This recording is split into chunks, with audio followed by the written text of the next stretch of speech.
terkait dengan sholat. Ana untuk menyampaikan amanah yang telah ditentukan oleh panitia. Antum tahu judulnya nggak? Judulnya itu ada tulisannya itu. Live group aja deh. Nah, judulnya Biker unik-unik. Nah, rahimahumullah, terkait dengan judul ini, live group aja, itu nanti sampai kemana-mana kalau dibahas. Kita ini kan punya pertemanan, komunitas. Apapun komunitasnya, ketemu dunia maya, ketemu dunia nyata, ya pasti ada masalah. Nah, dan dunia maya biasanya lebih sensi dibanding dunia nyata.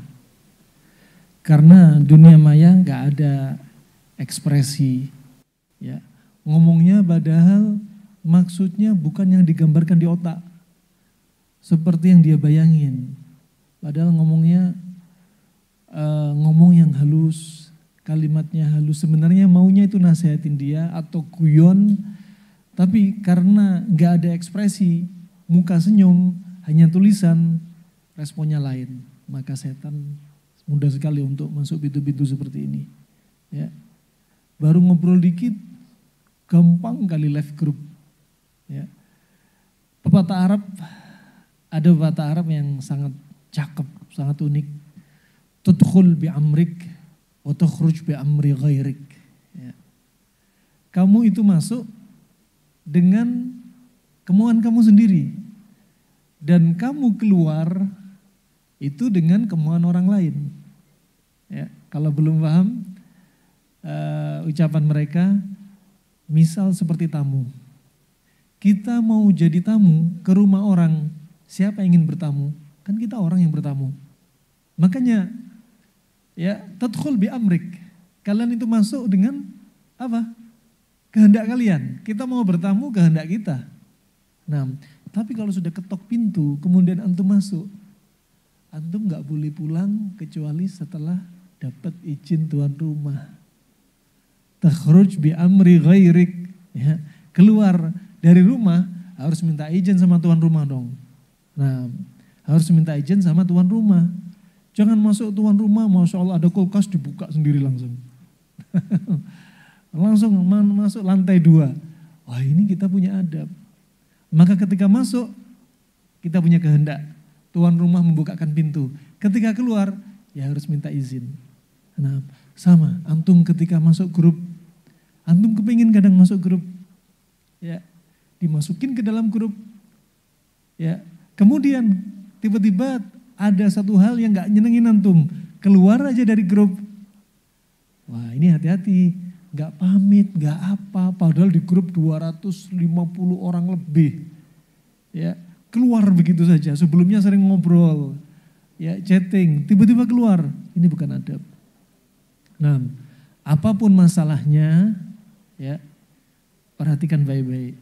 Ya, contoh, ketika antum ada masalah di grup musyawarah, ya, ada masalah sedikit tersinggung, ini hati nggak sehat.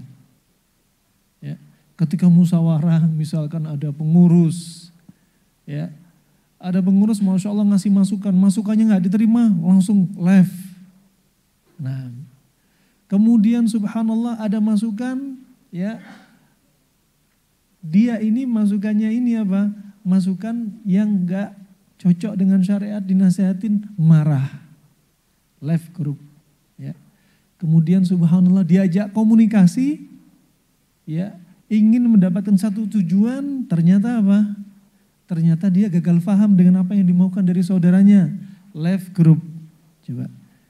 Ini semua termasuk apa? Hati yang nggak sehat. Makanya katanya kedokteran Cina klasik, ya, sebagaimana disebutkan dalam konsep sehat sakit menurut mereka dalam kitab klasik mereka Huang Di Neijing, ya, kitab perbincangan antara Kaisar Kuning Cina dengan dokternya, disimpulin di situ. Apa sih sehat?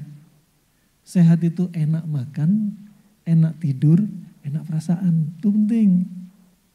Jangan sampai sebelum makan minum obat sakit mah. Setelah makan minum pengencer darah, minum obat kolesterol, minum obat darah tinggi, berarti kan nggak sehat. Kemudian enak tidur kalau sudah capek, sebagaimana disebutkan Ibnu Qayyim, kebiasaan Nabi kalau ngantuk dan ingin tidur tidak menahan tidurnya, langsung dibawa irama tubuhnya, langsung diistirahatkan. Kalau kita ngegas juga gitu, jangan kejar target dari Jabodetabek sampai pernah kita sampai Surabaya non-stop, gas full, ya 1:30 malam sudah lost konsen. Akhirnya cari hotel merah putih, delosor di hotel merah putih. Ini sebenarnya nggak sehat. Makanya touring yang sehat sesuai dengan SOP, 2 jam sekali berhenti. Kenapa? Tubuh punya hak. Kebiasaan Nabi kalau lelah langsung tidurin, jangan dipaksa. Bukan Nabi ketika lelah ngantuk, ngopi dulu dipaksa lah biar melek. Bukan berarti kopi haram atau makruh, sah kopi. Nah, jangan diartikan haram makruh. Artinya apa? Kalau tubuh capek, istirahatin itu obat sesuai apa? Ritmenya tubuh, istirahatkan aja. Nah, naik motor ngantuk 5 menit, 10 menit aja. Walaupun tanpa tidur, hanya istirahat. Sudah nyaman banget. Walaupun menjemin mata, 1 menit, 2 menit udah nikmat. Bisa ngegas lagi 1 jam, 2 jam. Diturutin, akhirnya apa?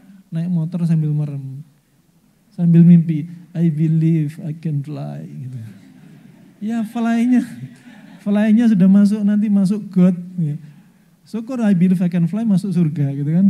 Nah, nasallallahu afiyah. Rahimakumullah jami'an. Wah ini, tidur itu yang nyaman, enak. Ya. Tidur nyaman apa? Enggak ketika tidur, ya Allah pipis-pipis terus. Berapa kali kamar mandi? Atau sebelum tidur minum obat pengantar tidur. Nah, ini berarti enggak normal. Ya. Tidur yang normal enggak seperti ini, berarti apa? Enggak sehat. Berarti enggak sehat.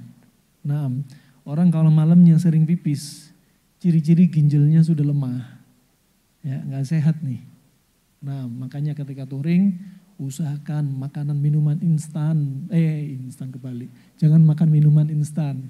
Nah, jangan makan minuman instan. Tapi ingat ya, makanan minuman instan bukan haram. Dari sisi terbaik, apa? Diminimalisir lah. Buktinya makanan minuman instan nomor 1 yang paling berperan ketika ada bencana. Mereka yang paling turun tangan, bukan ahli herbal, ya, bukan makan minuman herbal. Yang pertama kali apa? Mie instan sampai 1 dus. Ada gempa bumi, ada tanah longsor, banjir. Coba yang turun tangan pertama kali berperan, bukan apa? Bukan timun, ya, bukan semangka. Subhanallah mereka punya peran ternyata pada waktunya. Barakallahu fikum. Wa rahimakumullah jami'an. Ini perlu diperhatikan mindset. Kemudian yang berikutnya yang ketiga, sehat itu kalau enak perasaan. Nikmat itu baru sehat. Ya. Kalau subhanallah tidur nyimpen dendam. Ya, hati-hati ya. Kebiasaan kaum pria katanya Ibnu Qayyim, syahwatnya itu meledak-ledak. Kalau suami enggak dilayani istri, perasaan antum gimana? Panas kepala itu. Kadang sudah, makanya coba Nabi sudah ngingetin. Idza da'a rajulun imra'atahu fi firasyi, ya, fa'abat, ya, fabata huwa ghadban la'anatha al-malaikah hatta tusbih. Ya. Nah, subhanallah, kata Nabi SAW, kalau ada seorang pria minta dilayanin oleh istrinya dan istrinya enggan, ya, kemudian malam itu suaminya dalam keadaan marah. Lihat di sini disebutkan malam. Bata itu tidur di malam hari. Menunjukkan apa? Karena manusia kalau siang itu kerja prianya di luar rumah. Kalau perempuan memang di rumah tugasnya. Jadi ibu rumah tangga, jadi wanita karir itu di rumah, bukan wanita kurir. Ya, di rumah layani suami. Itu asalnya waqarna fi buyutikun. Asalnya wanita itu diam di rumah. Sampai detik ini ya, diaman yang tempatnya masih primitif seperti tempatnya Syekh Mukbil, tempat kita belajar, jendela itu cuma 30 cm kali 30 cm jendela rumah. itu pun tinggi. Kenapa? Biar perempuan di rumah nggak pelengok-pelengok di luar rumah. Rumah sekarang keliling kaca semua. Nah, ini menunjukkan di sana dulu wanita itu dijaga. Layaknya permata dalam rumah. Jangan ada yang ngintip, juga wanita jangan banyak urusan di luar, jangan banyak terlalu keluar, itu penting. Makanya fabata ghadbana, sedang laki-laki ini dalam keadaan tidur itu nyimpen dendam karena nggak dilayani. Ya, makanya laki-laki kalau nggak dilayani dongkolnya dalam. Dongkol di dalam rumah, istrinya mungkin sudah tertidur, si laki-laki itu bisa apa? Bisa jadi nggak bisa tidur, bisa jadi yang nggak sabar hati-hati, bisa lihat website yang nggak jelas untuk melampiaskan, hati-hati. Nah, bisa yang subhanallah suka motoran keluar dari rumah kelayapan cari ranjang lain. Ya, syukur kalau ranjangnya halal, kalau haram, nah itu jadi masalah. Makanya malaikat apa? Melaknat dari waktu itu sampai subuh coba. Menunjukkan dosa besar. Laknat itu dosa besar. Maka wanita hati-hati. Ya. Kemudian kenapa sering disebutin malam? Karena siangnya kerja. Fitnah itu di siang hari. Kaum pria kerja di luar, nyari duit untuk keluarganya. Di depan mata banyak fitnah. Ya, banyak wanita yang berpakaian tapi telanjang, ya, you can see, I can see you. Nah, sampai rumah, ya Allah diharamkan dari yang halal-halal. Nah, makanya kata para ulama salaf, ya, aqwahum fil firash atqahum. Orang yang paling kuat di ranjang adalah orang yang paling bertakwa di antara kalian. Coba naik motor, bukan berarti ngingir terus, nggak lihat depan gimana, ya. Bukan berarti pakai kacamata kuda ngelihat kiri kanan. Artinya apa? Hati yang menundukkan itu penting.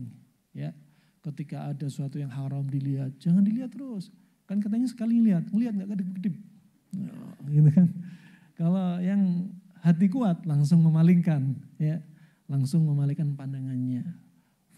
Kuatnya hati di antara iman itu juga barometernya mata ini bagaimana menundukkan pandangan mata dia. Nah, yang subhanallah kadang banyak menundukkan pandangan mata di hadapannya ketika naik motor kuat. Wah, ketika sampai rumah ternyata lihat HP tidak kuat. Nah, wah ini jebakan-jebakan iblis memang. Fa'inna rahimahumullah.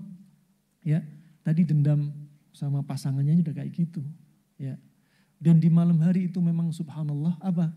Hikmahnya paling cocok untuk buat keturunan. Wah, dibahas sama Ibnu Qayyim. Kalau laki-laki nggak dilayanin sama istrinya, apa yang terjadi? Sperma itu sifatnya harun ratbun, panas lembab. Ya, sperma itu sifatnya panas lembab. Kalau laki-laki nggak dilayanin, panas lembab akan naik ke otak. Ya, lama-lama apa kata Ibnu Qayyim? Bikin penyakit was-was, bikin penyakit al-junun, kegilaan. Bikin sorak ayan, panas nggak dilayani kejang-kejang. Belum selesai sampai di situ. Kalau panasnya ini syahwat lagi naik nggak dilayanin, akhirnya nggak ada permisi akramakumullah, sperma nggak dikeluarin. Kata Ibnu Qayyim apa? Sperma ini ya istahala ila madatin summiyatin tadurru al-jism, ya, idzan habasa.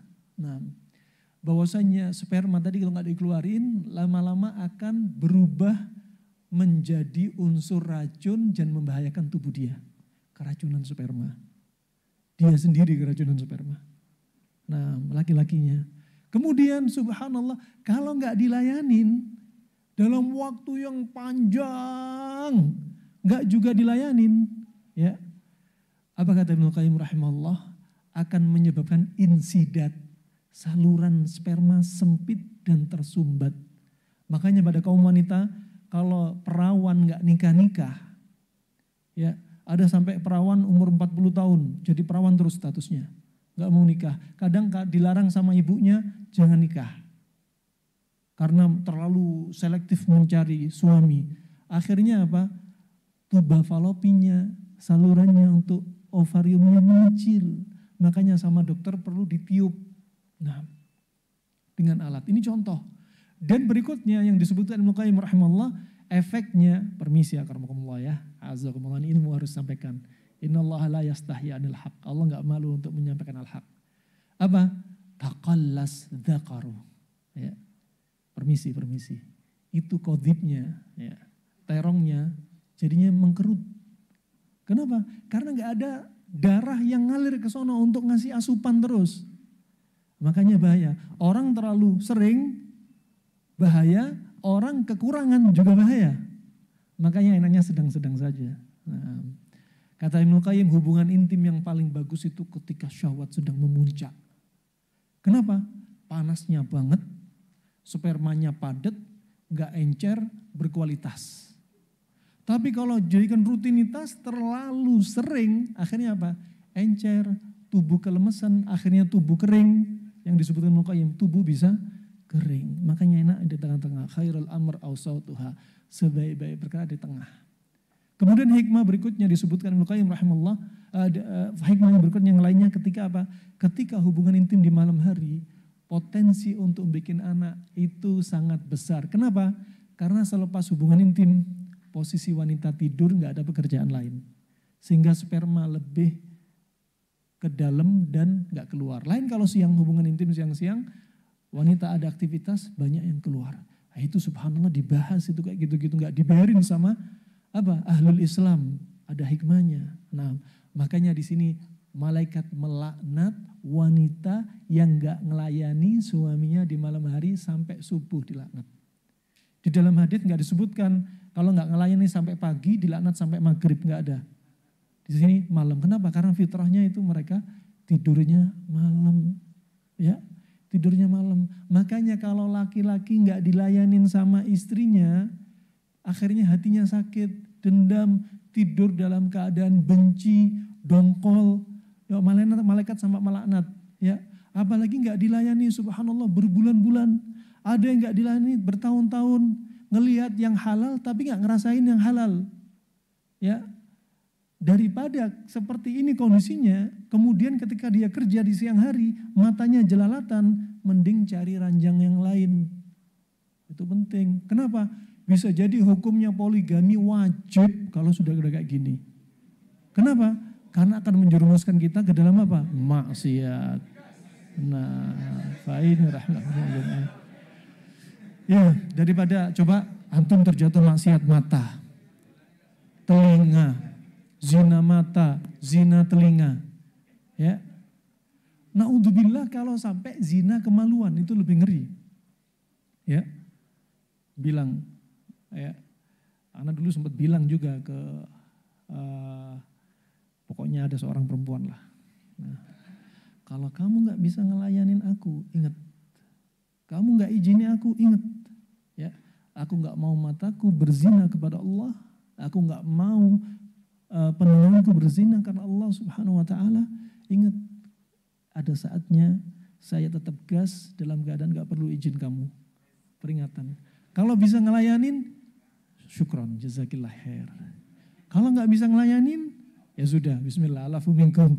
Ya, gas duluan, curhat belakangan. Nah, Imam Syafi'i sudah ngingetin Imam Syafi'i. Kata Imam Syafi'i rahimahullah, apa? Ridwan nas ghayatun la tudrak. Ya. Kata Imam Syafi'i, ridhonya manusia adalah sesuatu yang gak mungkin didapat. Ya, gak mungkin didapat ridhonya manusia. Yang penting apa? Kita selamatkan diri kita dari api neraka. Nah, fa'ini rahmatullah. Makanya maksudnya di sini istri-istri antum yang nyimak kajian, ya, yang kalau nggak nyimak antum sampaikan, ya. Karena ketika suami dipuaskan di atas ranjang, betul-betul itu bisa meningkatkan ketaatan dia sebagai vaksin, sebagai iman booster. Semakin dilayani di atas ranjang dipuaskan, pandangan mata semakin bisa ditundukkan. Nah, barakallahu fikum. Maka kalau tidur jadi enak, baru sehat. Nah, antum coba bayangin, kalau istri antum bisa ngelayanin, istri antum dukung dalam ketaatan kepada Allah, dukung perkara urusan bisnis antum, ibadah antum, lihat, itu resep awet muda. Nah, loh iya, Nabi sudah ngajarin doa coba. Kata Nabi SAW ngajarin doa apa? Allahumma inni a'udzubika min jarin su wa min zaujin tushayyibuni qabla al-masyib. Ya Allah, lindungilah aku ya Allah, aku berlindung kepadamu ya Allah dari tetangga yang akhlaknya buruk. Coba. Nah, diulang. Nah, kemudian berikutnya apa kata Rasulullah? Ya Allah, lindungilah aku dari pasangan hidupku yang membuat uban ini keluar sebelum masa tuaku. Coba. Wah, berarti pasangan hidup itu bisa bikin uban keluar putih. Kenapa? Karena bikin stres. Nah, oh iya. Nah, bukan Om Cancan, Om Cancan faktor keturunan. Nah. Iya kan Om ya? Turunan kan ya, bukan masuk yang ini kok. Kalau Om Cancan betul-betul diservis, Masya Allah. Barakallahu fiik. Faktor lain. Nah, ini rahmatullah, ini contoh saja. Karena apa? Ternyata stres bikin rambut beruban. Coba Nabi nyebutin, ajarin doa. Nah, di sini menunjukkan apa? Uban keluar, kulit keriput ya. Kemudian mata tiba-tiba kabur, kencing manis padahal nggak suka manis-manis, nggak suka nasi, nggak suka gula. Loh kok bisa kencing manis? Ternyata karena perasaan. Ini nggak dibahas dalam ilmu kedokteran modern. Nggak ada ceritanya orang stres kena kencing manis. Ternyata Allah sudah bahas dalam Al-Quran surat Yusuf ayat 84. وَبْيَضَّتْ عَيْنَاهُ مِنَ الْحُزْنِ فَهُوَ كَظِيمٌ. Kedua mata Nabi Yakub memutih, membuta. Karena apa? Karena sedih. Sedih kenapa? Berpisah dengan Nabi Yusuf sekitar 40 tahun. Ya, buta disebutkan muqatil sekitar 6 tahun buta gara-gara 40 tahun sedih. Kemudian karena apa? Panik. Panik berlebihan akan menyebabkan masalah juga. Ya, panik kenapa? Khawatir terjadi apa-apa sama Nabi Yusuf. Kemudian marah. Marah kenapa? Marah sama saudara-saudara Nabi Yusuf. Nah, makanya Nabi Yakub dijuluki apa? Israel. Makanya jangan sebut orang Yahudi, orang-orang Israel. Jangan, itu julukan untuk Nabi Yakub. Dijuluki Israel, ada yang berpendapat karena tersusun dari dua suku kata. Isr dan Il. Isr itu abad, Il itu ilah, berarti seperti Abdullah. Ya. Kemudian ada yang mengatakan Israel itu Isr fil lail, ya, berjalan di malam hari sambil teriak-teriak, ya Yusuf keliling. Hampir tiap malam. Saking khawatirnya. Akhirnya apa? Nabi Yakub membuta. Dibahas oleh kedokteran modern dari Mesir, ya. Diteliti ternyata orang yang sedih berlebihan, panik berlebihan, takut berlebihan, marah berlebihan akan menaikkan adrenalin. Ya. Adrenalin naik terus-menerus akan menurunkan insulin. Insulin turun akan menaikkan kadar gula darah. Kadar gula darah terus-menerus naik akan menyebabkan katarak diabetik. Nabi Yakub kena katarak diabetik. Katarak karena kencing manis yang karena sedih. Teori ini subhanallah anak praktekin, dapat beberapa pasien. Ada ibu-ibu Masya Allah, ya, menantunya datang cerita. Ibu-ibu ini tiba-tiba gula darahnya tinggi, sulit diobatin, minum obat ini masih ngaco aja gula darahnya. Kemudian nggak lama kemudian habis ketahuan kencing manis, tiba-tiba matanya mulai pudar, memutih. Stadium katarak, stadium 1, 2, mulai kacau. Habis itu ditanyai nggak suka gula, nggak suka teh manis, nggak suka nasi, ternyata jarang gitu-gituan jarang. Ternyata setelah ditanya, apakah ibu ini punya rasa sedih yang mendalam? Iya. Setelah setahun ditinggal suaminya, dia sedih, mikir anak-anaknya, terus akhirnya kenalah kencing manis dan matanya mulai berdampak. Masya Allah. Coba. Allah sudah sebutkan konsep kesehatan nih. Sedih itu bikin masalah. Nah, daripada kita mati karena sedih, ya, mati karena nggak dilayani, mending kita mati dalam keadaan kita sudah merasakan surga dunia.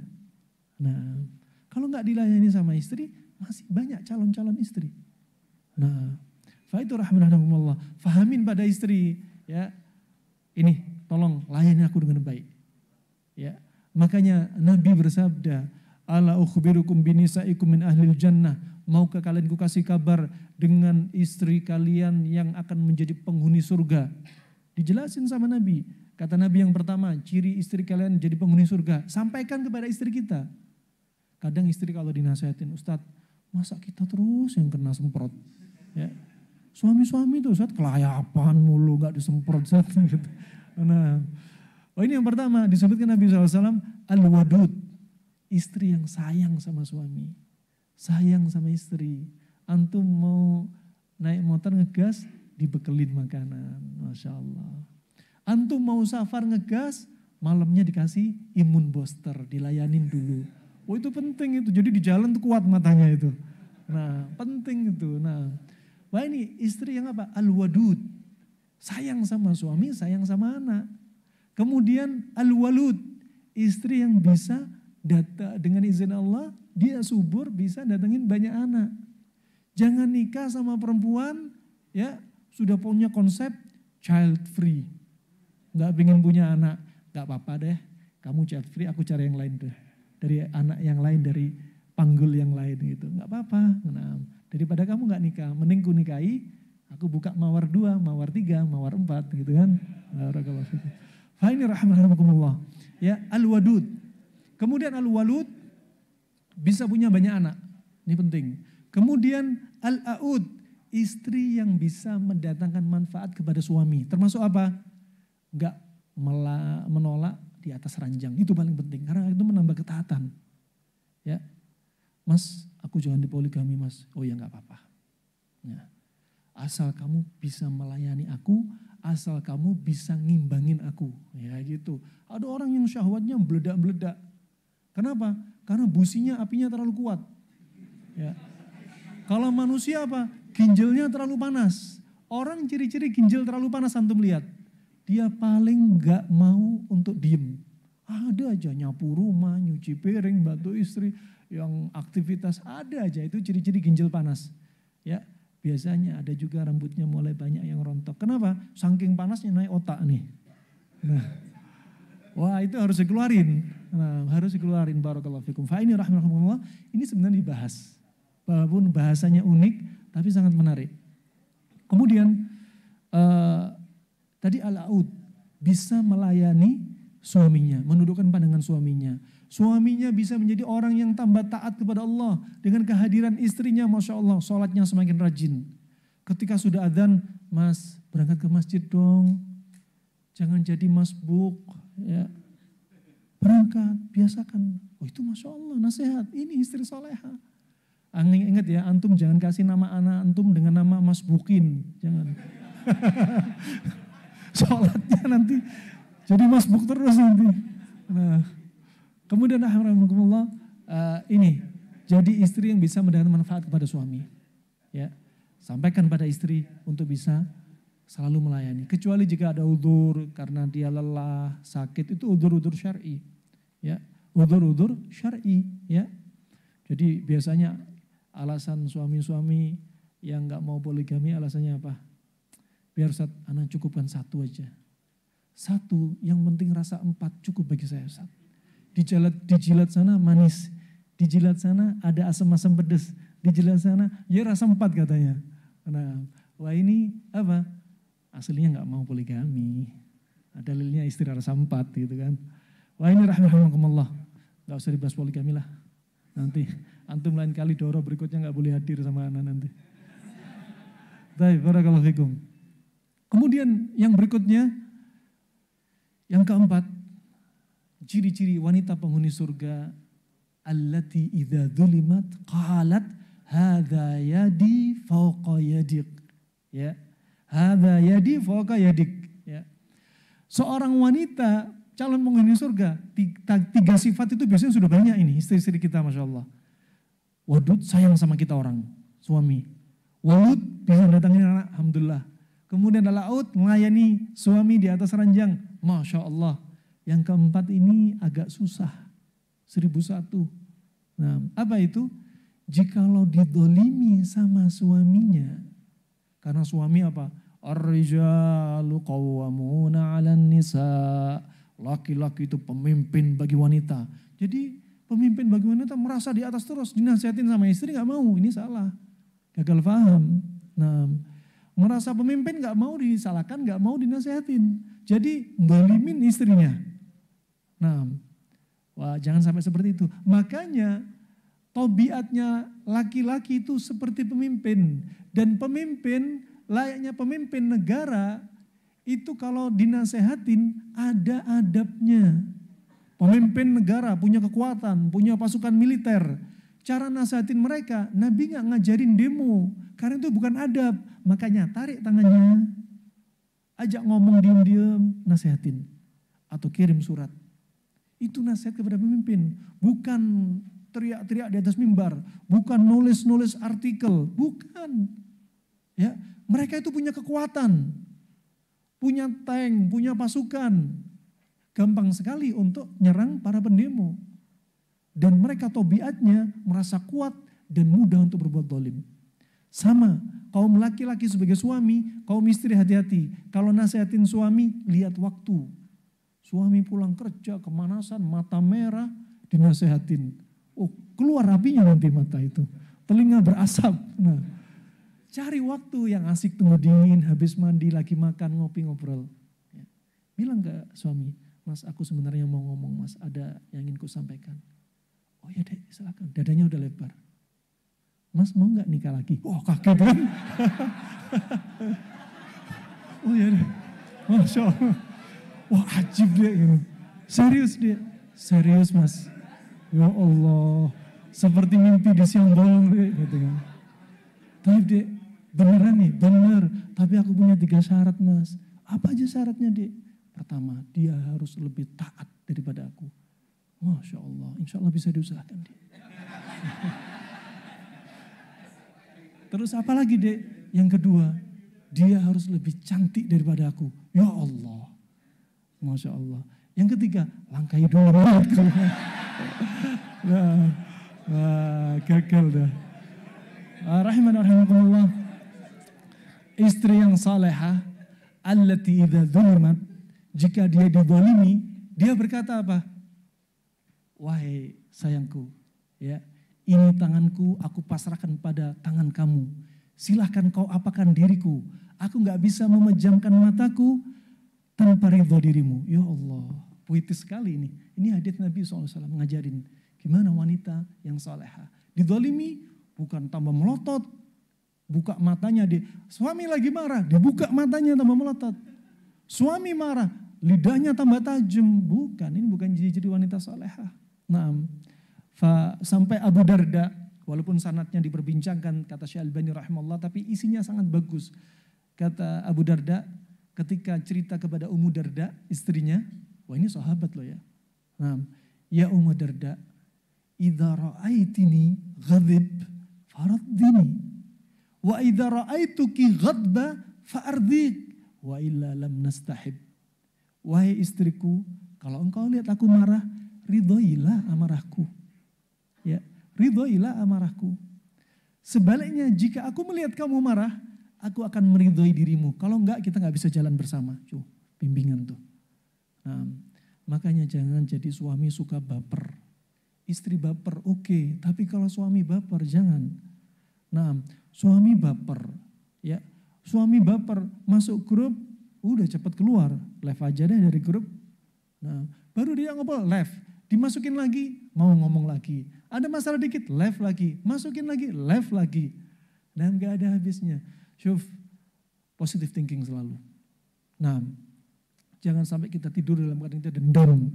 Tidur dalam keadaan kita benci, cepat tua. Nah, cepat tua, bikin enjoy. Ya, hidup dunia sekali dinikmati. Nikmati hidup dan ketaatan sama Allah dengan kesabaran. Ya, barakallahu fikum. Juga demikian kalau ada musyawarah, jangan merasa paling penting lah. Saya punya kedudukan, jangan.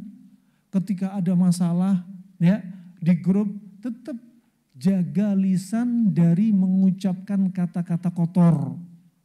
Jaga lisan untuk mengucapkan kata-kata enggak pantas.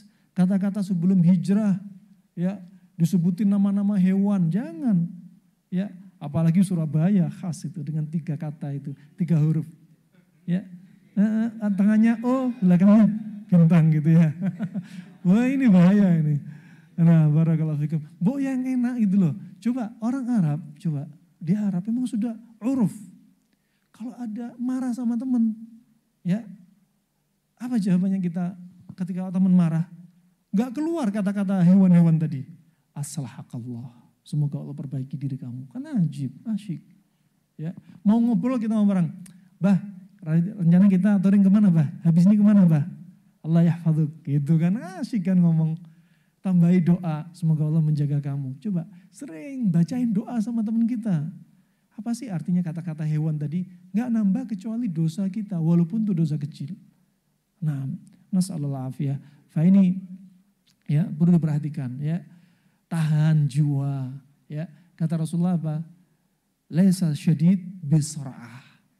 Walakin syadid liman yamlik nafsahu lil ghadab.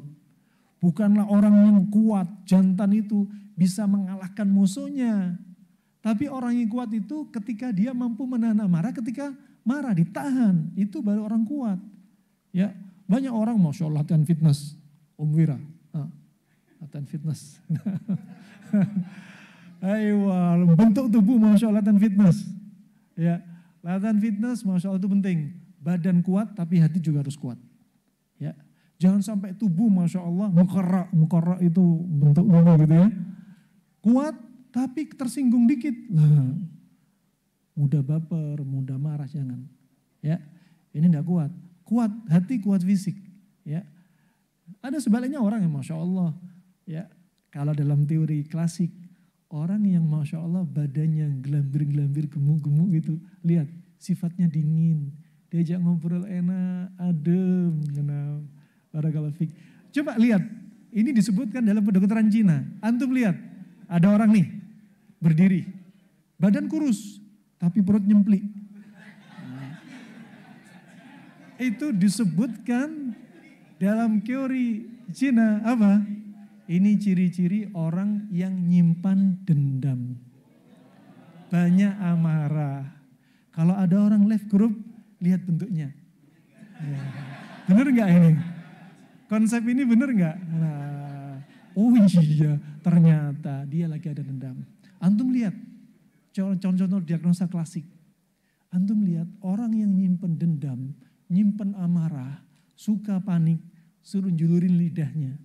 Ujung lidahnya warnanya merah banget. Disuruh angkat lidahnya ke atas, pembuluh darah itu bengkak di bawah. Berarti ada dendam nih, obati penyakit hati Anda. Nah, ini apakah ilmu sihir? Bukan, ilmu diagnosa. Selama nggak ada unsur kesyirikan dan itu tajrubah, memang uji coba, dipakai konsep seperti ini. Nah, ini rahmatullah.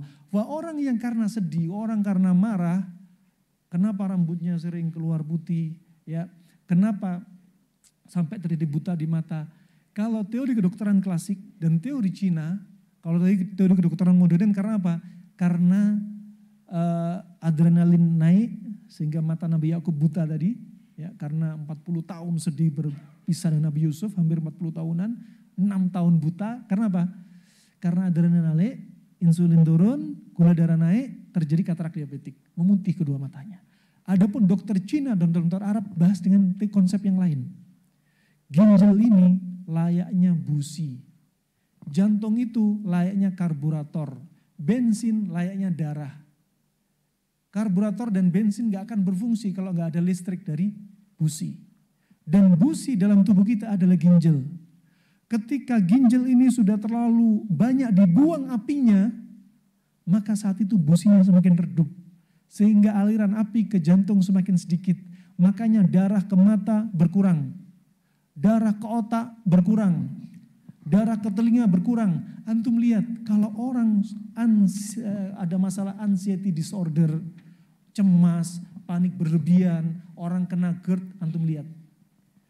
Anda sering telinga berdenging enggak? Iya. Mata agak kabur enggak? Iya. Kepala kelingan enggak? Iya. Sering pipis enggak? Iya, iya semua nanti. Kenapa? Itu menunjukkan apa? Ginjal ini pengapiannya sudah kecil. Ya, sudah kecil pengapiannya. Makanya Ibnu Qayyim menyebutkan obatnya sedih. Itu apa? Sebagaimana dari hadis Jabir radhiyallahu an riwayat Imam Muslim, at-talbinatu mujimmatun lil fuadi tudhibu li ba'dil huzni. Talbina, tepung gandum itu merilekskan jiwa. Karena orang sedih, orang sakit, kasih talbina, jangan kasih biskuit. Ya. Orang sakit dibawakan asinan. Ya. Orang sakit dikasihkan apa? Menu-menu yang tambah panas. Ya. Akhirnya tambah sedih, tambah panas sedihnya. Kemudian kata Rasulullah apa? Menghilangkan sebagian rasa sedih.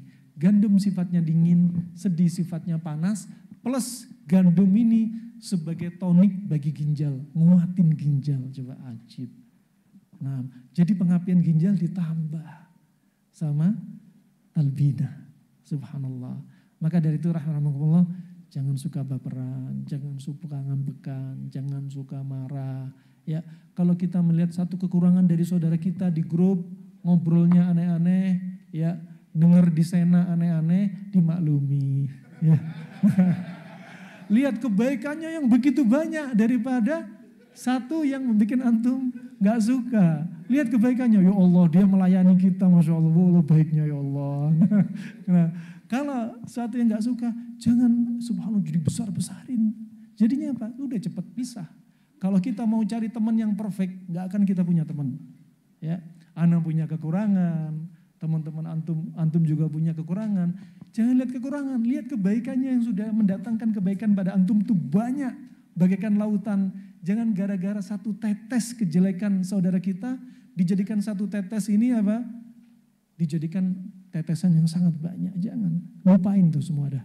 Nah, ada kejelekan, ada keburukan. Ya, kalau seandainya kita punya salah, kita juga taubat. Kita punya dosa, kita juga punya apa? Ampunan dari Allah Subhanahu wa taala. Nah, fa itu rahman rahimakumullah. Udah ya, sampai jam 9 ini. Cukup ya. Ada tanya jawab. Nanti malam. Taib. Insyaallah itu saja. Nah, kajian poligami yang mau ikut nanti harus balik ke Tasikmalaya. Kita ada kajian poligami. Fadhil yang mau ikut.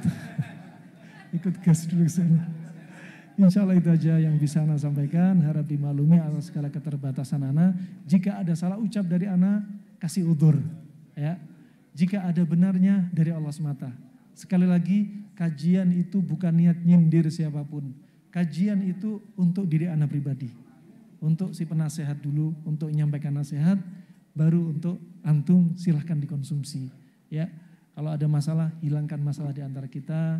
Salah ucap atau perbuatan alafu minkum, ya, jika benar dari Allah Subhanahu wa taala, semoga Allah jadikan kita orang-orang istiqomah selalu dan Allah wafatkan kita dalam keadaan husnul khatimah. Ingat, antum doa untuk minta husnul khatimah. Kenapa? Iblis paling benci dengan orang yang diantaranya selalu ingat dengan akhir hayatnya agar ditutup dengan penutupan yang baik. Kenapa? Karena orang yang seperti ini selalu ingat sama Allah. Bukanlah orang ghafil, bukanlah orang yang lalai, tapi orang yang selalu coba ingat sama Allah sampai ingin meninggal dalam keadaan husnul khatimah. Barakallahu fikum. Semoga amalan ini menjadi pemberat timbangan kita semua di mizan hasanah. Semoga Allah hapus semua dosa kita. Amin ya rabbal alamin. Wabillahi taufiq wal hidayah. Subhanakallahumma wa bihamdika asyhadu an la ilaha illa anta astaghfiruka wa atubu ilaik. Wassalamualaikum warahmatullahi wabarakatuh. Waalaikumsalam warahmatullahi wabarakatuh. Jazakumullah khairan katsira pada Ustadz yang telah memberikan pemaparan tentang kesehatan buat kita semua. Ini sungguh pengalaman yang luar biasa dan ilmu yang sangat luar biasa buat kita agar kita bisa lebih memahami ketika terjadi hal-hal yang dalam diri kita kurang pas, kurang sesuai. Jangan-jangan penyakit yang kita derita selama ini karena kesedihan, kebencian dan lain sebagainya. Seperti tadi bahwa orang yang paling kuat adalah orang yang bertakwa. Ini kan filosofi yang sangat bagus. Berarti ketika kita bermasalah dengan kekuatan kita, berarti belajar tauhid lebih sering lagi, lebih intens lagi. Belajar lagi tentang tauhid. Karena tauhid ketika kita bermasalah berarti tubuh kita bermasalah, berarti kita sedih dan lain sebagainya. Insya Allah orang yang tauhidnya kuat, orang yang bertakwa kepada Allah lebih kuat, insya Allah seluruh organ